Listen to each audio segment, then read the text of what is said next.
Indiana State Police are investigating a deadly fire in Madison, Indiana. Crews responded to a home on Telegraph Hill Road, just a few miles from downtown Madison, just after 4 yesterday afternoon. Police say firefighters found 4 people dead inside the house. As of this morning, their names and ages haven't been released, so we don't have a ton of information to share with you. Once we learn more, we'll update you on air and on WHAS11.com. And we could learn today if former LMPD officer Brett Hankinson will go to trial once again. The jury deadlocked last month, saying it could not honestly and reasonably reach a verdict that forced the judge to declare a mistrial. Hankinson was charged with violating Breonna Taylor's civil rights in March of 2020 when she was fatally shot. Hankinson is expected in court at 12:30 this afternoon. The office of governor, according to law. The office of governor, according to law. Kentucky Governor Andy Beshear is officially in his second term as the 63rd governor of the Commonwealth. He was first sworn in during a midnight private ceremony and then again in the afternoon Tuesday for a public inauguration. There were not many state GOP leaders in attendance, but the Secretary of State, the new Attorney General, and Treasurer did have a presence. WHAS 11 senior reporter Isaiah Kim Martinez and senior photojournalist Alyssa Newton have more on Beshear's plans for a second term. Kentucky's governor arriving to the state capitol with his family by carriage late Tuesday morning. All right. How you doing, Governor? How are you? See y'all. Soon after, he was standing amongst the crowd and over the mantra of his second term, forward together. Hours later, his inauguration ceremony was in full swing. Now I'm focused on the universal sound. Andy Beshear's oath of office. So help me God. So help me God. Congratulations, Thank you. Governor. And the words to his home state. Beshear promising these next 4 years, he says, will continue upon the momentum set in the first 4. This is Kentucky's chance to be the difference, to be both an economic and a moral leader of this country. Much of Beshear's first term was characterized by his response to natural disasters. Now, one of his key promises is to follow through on the efforts to rebuild every home destroyed by tornadoes and flooding. By not just rebuilding, but revitalizing. Your Lieutenant Governor and I will be there personally every step of the way. We love you, and we will get the job done. His speech carried a lot of the same messaging from his re-election campaign. Together, we will not meet hate with hate, or anger with anger, or even frustration with frustration.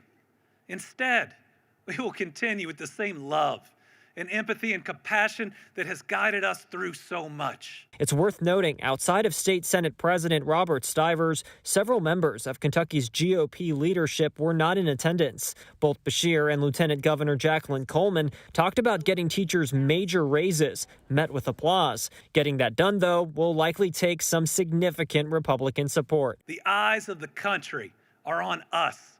They're on Kentucky. And the next 4 years are our chance to lead. Isaiah Kim Martinez, WHAS 11 on your side. Other leaders elected back in November will be sworn in January 1st. And thousands of people lined the streets of Frankfort to witness Beshear's inauguration. Many of them told us they're excited about the governor's second term. I think the re-election of Andy Beshear says it all. We want him back for 4 more years, and we want to move this state forward. This is the beginning of a new time for Kentucky, for growth in industry, growth in education to Kentuckians.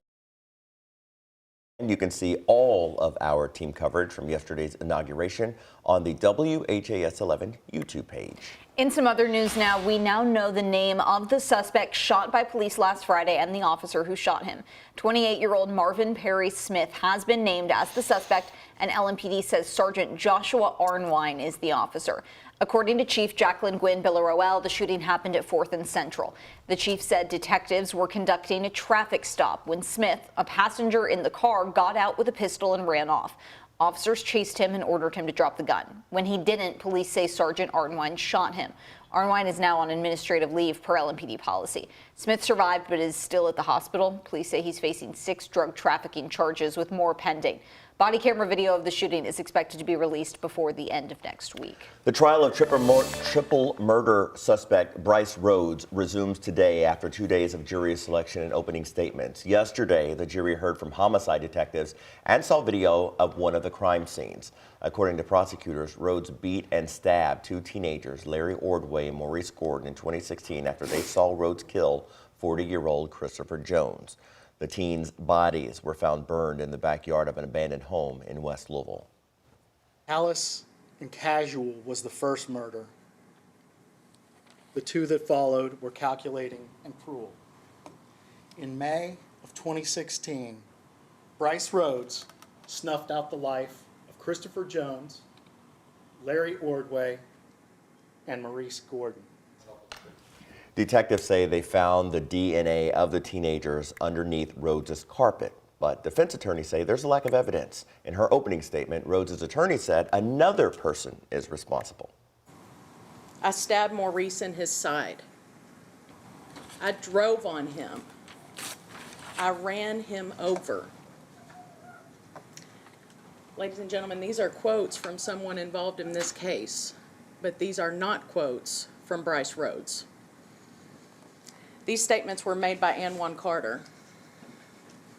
Ann Carter talking about killing his best friend, Maurice Gordon, and running over a helpless Christopher Jones.